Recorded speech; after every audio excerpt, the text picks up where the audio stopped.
ಬೆಳಗ್ಗೆ ಎದ್ದಾಗಲೇ 10 ಗಂಟೆ ಆಗಿತ್ತು ಅಂತ ನಮ್ಮಮ್ಮ ಗುರ್ರಂತಿತ್ತು. ಆದರೆ ನಾನು ಮಾತ್ರ ಮಾಡಿಟ್ಟಿದ್ದು ಪುಳಿಯೋಗರೆ ತಿನ್ಕೊಂಡೆ. ಏರ್ ಗ್ರೋತ್ಗೆ ಅಂತ ಏನೇನು ಹಚ್ತಾ ಇರ್ತೀವಿ, ಬಟ್ ನಾವು ಹಾಕೋ ಹೇರ್ ಆಯಿಲ್ ಮೊದಲು ಚೆನ್ನಾಗಿರಬೇಕು. ಹೇರ್ ಆಯಿಲ್ ಪ್ರಿಪೇರ್ ಮಾಡ್ಕೊಳ್ಳೋಣ ಅಂತ ನೋಡಿದ್ರೆ ಬಾಟಲ್ ಕ್ಯಾಪೇ ಓಪನ್ ಆಗ್ತಿಲ್ಲ ಗುರು. ಎಷ್ಟೇ ಟ್ರೈ ಮಾಡಿದ್ರು ಬಾಟಲ್ ಕ್ಯಾಪ್ ಓಪನ್ ಮಾಡೋಕ್ಕಂತೂ ಆಗಲಿಲ್ಲ. ಅದಕ್ಕೆ ಫೈನಲಿ ನಮ್ಮ ಅಪ್ಪನ ಹತ್ರ ಬಂದು ಬಾಟಲ್ ಕ್ಯಾಪ್ ಓಪನ್ ಮಾಡಿಸ್ಕೊಂಡೆ. ಒಂದು ಪಾತ್ರೆಗೆ ಪ್ಯೂರ್ ಕೊಕೊನಟ್ ಆಯಿಲ್ ಹಾಕೊಂಡು ಅದಕ್ಕೆ ಈರುಳ್ಳಿ, ಬೆಟ್ಟದ ನೆಲ್ಲಿಕಾಯಿ, ಕರ್ಬೇವಿನ ಸೊಪ್ಪು, ಮೆಂತ್ಯ ಹಾಗೆ ಅಗಸೆ ಬೀಜ ಹಾಕೋಬೇಕು.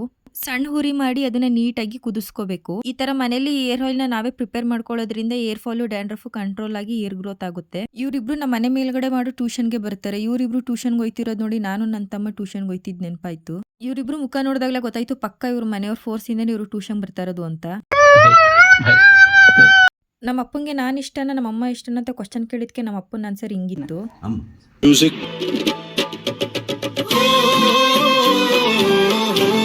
ನಾವು ಚಿಕ್ಕವರಿದ್ದಾಗ ಒಂದು 5 ನಿಮಿಷ ಫೋನ್ ನೋಡಿದ್ರೆ ತಲೆ ಮೇಲೆ ಹೊಡಿತಿದ್ದು ನಮ್ಮ ಅಪ್ಪ ಅಮ್ಮ. ಇವಾಗ ಅವರಿಬ್ಬರೇ ಕುತ್ಕೊಂಡು ಫೋನ್ ನೋಡ್ತಾ ಇದ್ರು. ಇದ್ದಿದ್ದು ಒಂದು ಲೇಸ್ ತಿನ್ಕೊಂಡು ನಾನು ವಿಡಿಯೋ ಎಂಡ್ ಮಾಡ್ತಾ ಇದ್ದೀನಿ. ಸಿಗುವ ಮತ್ತೆ. ಬಾಯ್ ಬಾಯ್.